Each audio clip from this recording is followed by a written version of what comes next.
Lundi 1er février de l'an 2021, bonsoir, bienvenue. Tout de suite, les principaux titres des informations à développer. Le balai des potentiels candidats à l'élection présidentielle du 11 avril prochain a démarré ce lundi 1er février 2021 au siège de la Commission électorale nationale autonome Sénat. À la mi-journée, les équipes de l'institution électorale ont enregistré 2 déclarations de candidature. Le point dans ce 19h. La Loterie nationale du Bénin LNB et l'association sportive ESAE-FC ont procédé à la signature d'une convention de partenariat dans le cadre de la professionnalisation du sport béninois. C'était ce vendredi 29 janvier 2021 en présence du directeur général de la LNB, Gaston Zossou, et du président d'ESAE-FC, Clément Adéchian. L'esplanade extérieure du stade de l'Amitié Général Mathieu Kérékou accueille depuis le samedi 30 janvier 2021 une exposition photo qui présente les réalisations du programme d'action du gouvernement.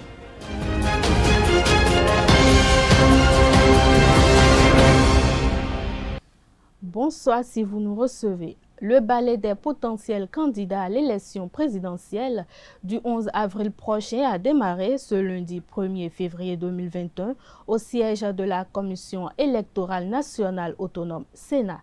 À la mi-journée, les équipes de l'institution électorale ont enregistré 2 déclarations de candidature. Le compte rendu avec Seton Delarios. Adjagbenon. Patrice Agosimenou et Galéou Soglo ont ouvert le bal du dépôt des déclarations de candidature à l'élection présidentielle du 11 avril 2021 au Bénin. À 70 jours du premier tour du scrutin, les équipes de la Sénat ont reçu les dossiers de ces 2 potentiels candidats. Individuellement par le président, les 7, et également les pièces fournies par le vice-président. Donc vous venez aux élections en dit.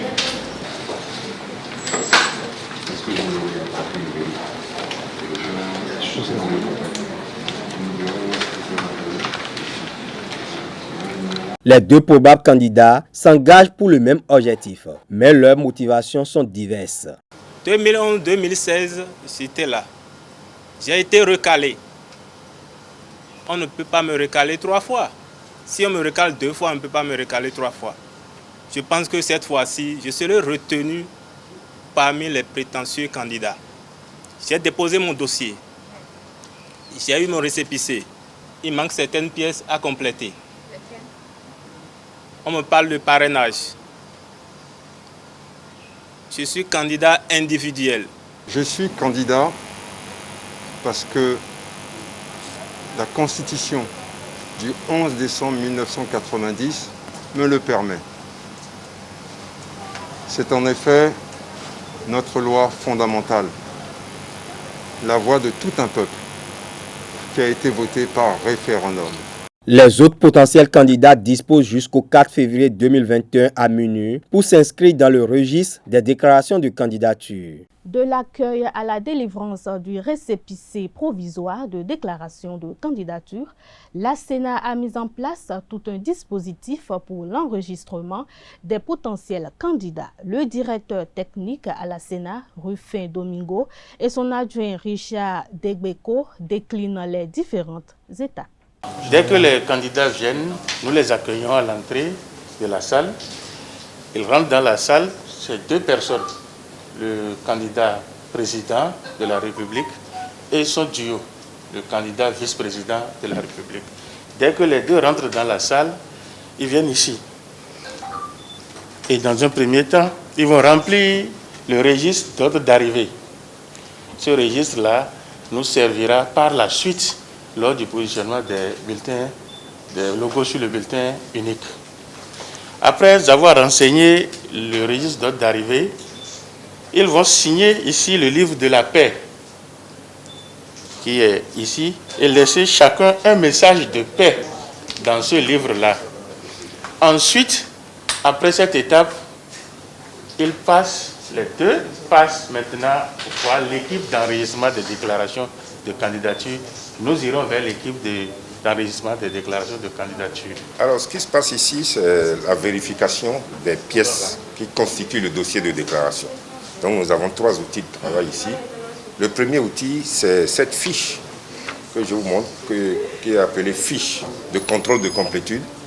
Donc qui nous permet de vérifier les 3 pièces qui sont communes au duo et ensuite les 7 pièces qui sont individuelles pour chaque membre du duo.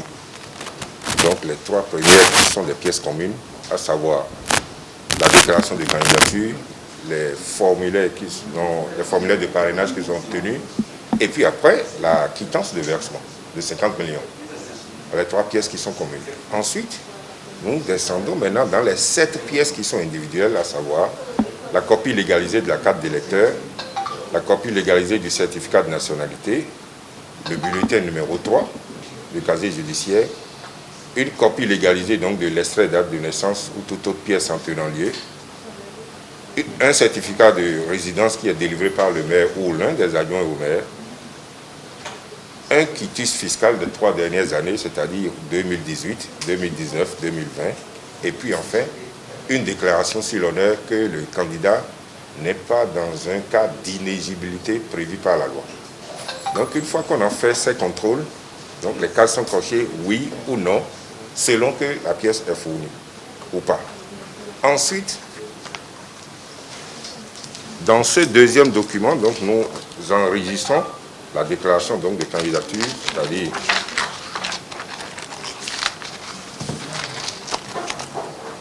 le président, le vice-président, le nom du déposant, la date de dépôt, l'heure de dépôt, et puis la signature. Donc c'est quand on a fini de faire tout ça que nous remplissons maintenant le récépissé provisoire, n'est-ce pas, à l'attention de la signature du président de la Sénat, donc le président Tchando, qui va signer le récépissé provisoire qui sera délivré au candidat. Il n'est que provisoire, pourquoi? Parce qu'il se pourrait que le candidat fasse des compléments de pièces. Il aura 72 heures pour les faire, avant d'aller à l'étape du récépissé définitif. Voilà un peu ce qui se fait ici quand le candidat arrive.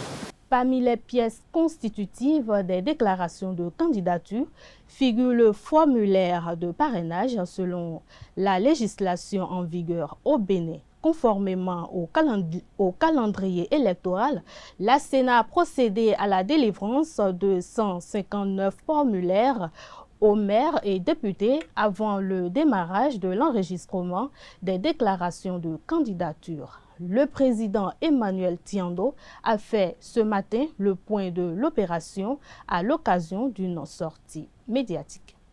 L'article 44 nouveau de la loi numéro 2019-40 du 7 novembre 2019, modifiant la loi numéro 90-32 du 11 décembre 1990 portant constitution de la République du Bénin, dispose que nul ne peut être candidat aux fonctions de président de la République ou de vice-président de la République s'il n'est dûment parrainé par des élus dans les conditions et suivant les modalités fixées par la loi.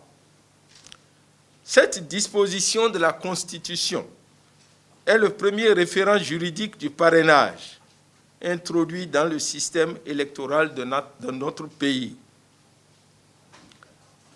Dans le 7e tiret de l'article 41 de la loi portant code électoral, fixant les pièces constitutives du dossier de candidature aux fonctions de président et de vice-président de la République, le législateur a enjoint à la Sénat, je cite, « Les parrainages sont recueillis sur les formulaires nominatifs mis à la disposition des élus concernés par la Sénat pour les candidats à l'élection du président de la République. » Comme vous pouvez le constater, le rôle de la Sénat se limite exclusivement à concevoir et à mettre à la disposition des élus habilités à donner parrainage des formulaires nominatifs afin qu'ils puissent donner leur parrainage qui est désormais un préalable à la réception des déclarations à l'élection du président de la République.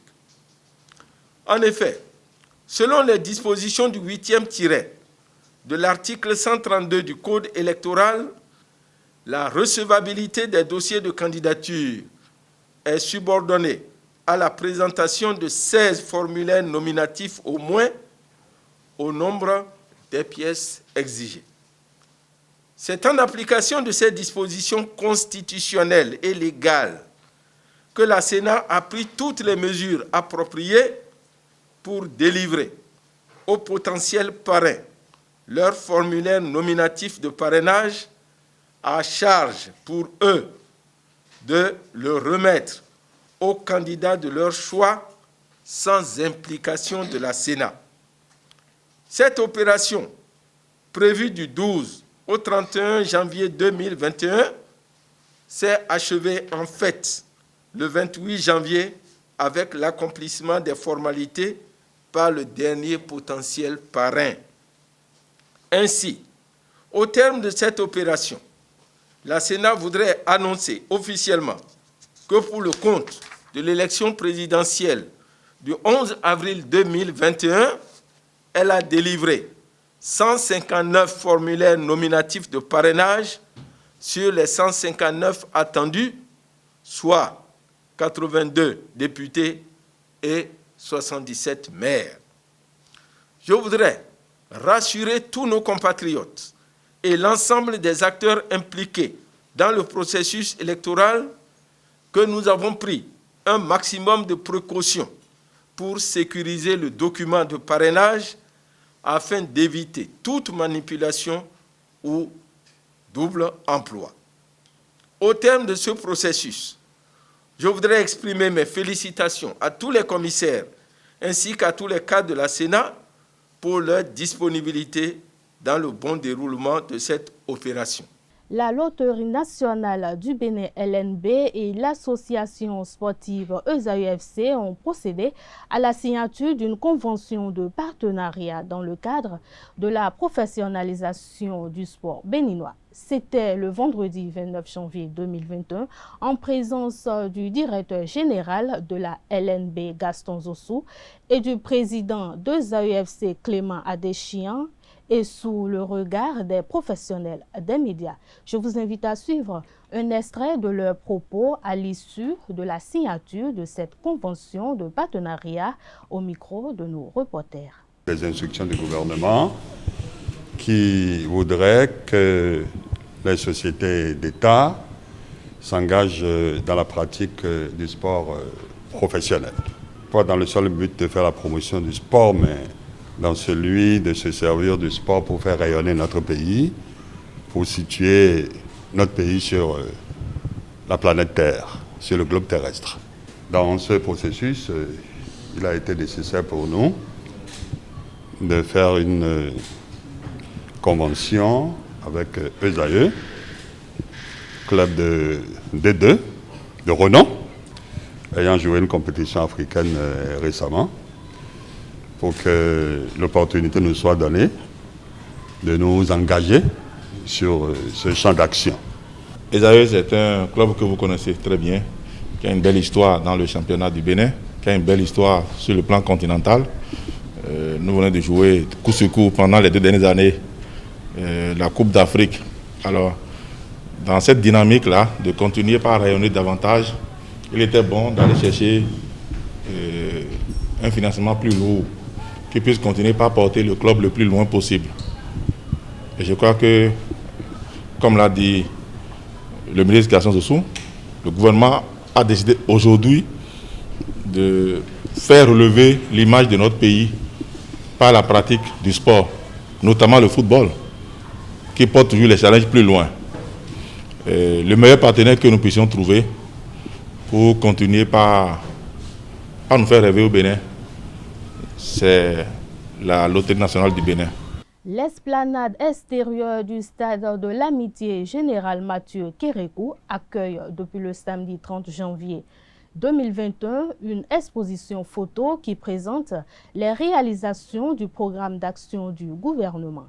Carles Kitome a assisté au vernissage de cette exposition. Voici son compte rendu. Cotonou est la 6e ville à accueillir cette manifestation inédite. Les populations ont pu découvrir l'étendue des réalisations du PAG et leur impact sur le développement économique du pays. Les populations ont vu et elles ont cru. Elles savent que le gouvernement actuel est salvateur pour nous et encore plus pour la postérité. Le délégué général de l'exposition photo Révélation Expo Photo PAG a ainsi installé la 6e étape de cette exposition itinérante sur l'esplanade extérieure du stade de l'amitié générale Mathieu Kérékou de Cotonou ce samedi 30 janvier 2021.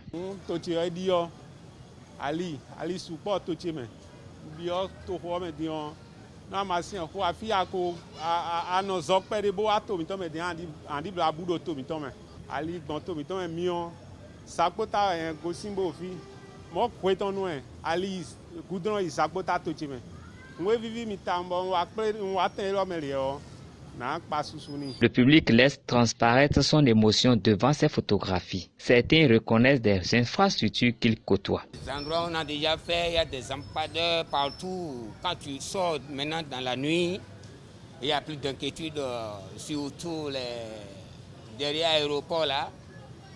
Je circule par là beaucoup en ce temps. Par rapport maintenant là, vraiment j'adore, j'apprécie beaucoup. Surtout chez moi,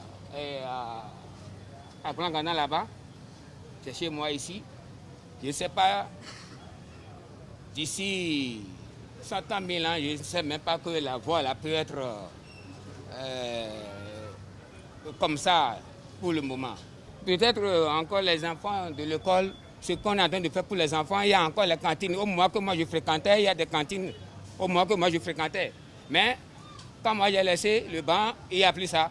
Mais maintenant, ça s'est arrivé. Haddad Mega Group permet ainsi à plusieurs Béninois de contempler les réalisations du gouvernement Talon tout en restant dans leur ville d'habitation. Quelques visiteurs se sont exprimés au sujet de l'opportunité de cette exposition à Cotonou. J'ai entendu parler de cette exposition et je me suis dit, ben là, il faudrait que je vienne pour pouvoir voir ce qui se passe dans les 12 départements du Bénin. Parce que cette exposition nous permet à nous qui n'avons pas le pouvoir de nous déplacer sur toute l'étendue du territoire national, de voir les réalisations du PAG. Et c'est très important pour pouvoir éviter la désinformation. Parce que nous avons besoin de voir ce qui se passe sur le terrain. Mais nous n'avons pas les moyens de circuler les 12 départements. Donc cette exposition, c'est quelque chose qui est très bien. Et moi, je demanderai à la population de venir massivement assister, voir tout ce que le président de la République fait. On ne peut plus parler. Tout est là, tout est clair, les terrains, les stades, un peu de tout. L'électricité, l'eau, il y a un peu de tout partout. Et là, c'est très bien. Depuis décembre 2016, le Bénin a commencé par changer totalement grâce au discours de Bénin révélé du président. À cette date, nous avons vu que le Bénin a changé. Et il est bon que Haddad Mega Group pense autrement à la chose. Nous avons décidé de lancer, d'initier un projet qu'on appelle Révélation Expo Photo PAG. C'est juste dit, nous allons mettre les réalisations du programme d'action du gouvernement en image, le montrer au peuple, le montrer sur des sites. En novembre, le 26 novembre 2020, nous avons commencé par Boïcon. Nous avons révélé le Bénin à Boïcon. Nous l'avons fait aussi à Porte-Novo, à l'esplanade Charles de Gaulle, et l'esplanade palais des gouverneurs de l'Assemblée nationale. Nous l'avons fait également à Komé, nous l'avons fait à Alada. Nous sommes partis à Parakou. À Parakou, nous-mêmes, moi-même, j'ai vu comment le Bénin a été révélé, comment Parakou a changé totalement. J'ai descendu à Parakou la nuit. Et la nuit, il faut dire la vérité, il y avait la lumière totalement. Aujourd'hui, nous sommes à Cotonou. Nous invitons la population à venir découvrir et révéler le Bénin, ce qui a été fait, réellement fait. Parce qu'ici il ne sait rien à dire, que le Bénin, non, il n'y a rien à faire, on n'a pas fait, il y a éléphant blanc. C'est faux, il n'y a pas éléphant blanc. Si quelqu'un le dit, il a menti. Notons que Cotonou est la 6e ville qui accueille cette exposition après Parakou, Komé, Lokossa, Alada. Kanenois dans cette édition. La famille judiciaire du Bénin en général et la corporation des huissiers de justice en particulier est à nouveau endeuillée. Et pour cause, le président de la Chambre nationale des huissiers de justice du Bénin, Maître Marcelin Zosobo, a tiré sa révérence ce jour, lundi 1er février 2021. Brillamment réélu le vendredi 29 janvier dernier pour un nouveau mandat de 2 ans après avoir accédé au poste de président lors de l'Assemblée générale élective tenue le vendredi 25 janvier 2019 en remplacement de Maître Monique Kochofa Fayoun. L'homme de loi a été rappelé à Dieu des suites de la COVID-19 selon les informations. Ce décès fait suite à de nombreux autres ces derniers mois dans le milieu judiciaire et constitue le second du fait de la pandémie de coronavirus qui sévit depuis plusieurs mois au Bénin et ailleurs. La rédaction de Zaï TV adresse ses condoléances à la famille de l'illustre disparu. Ce sera tout pour ce 19h. Merci de votre aimable attention. Passez une excellente soirée. Bonsoir.